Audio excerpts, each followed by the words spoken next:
নাম কি? মোহাম্মদ ইয়াসিন আরাফাত।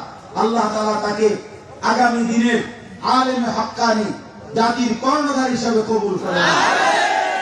আমি হাদিয়া দিলাম। হুজুর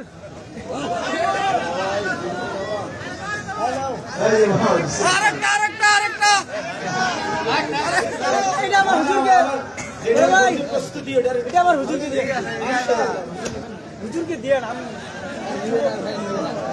ভাই যুবক ভাইদের মধ্যে ওটা আহ্বান, আপনার হাতে তরিকে দিয়ে হুজুরকে বের হওয়ার কাজটা করে দেন।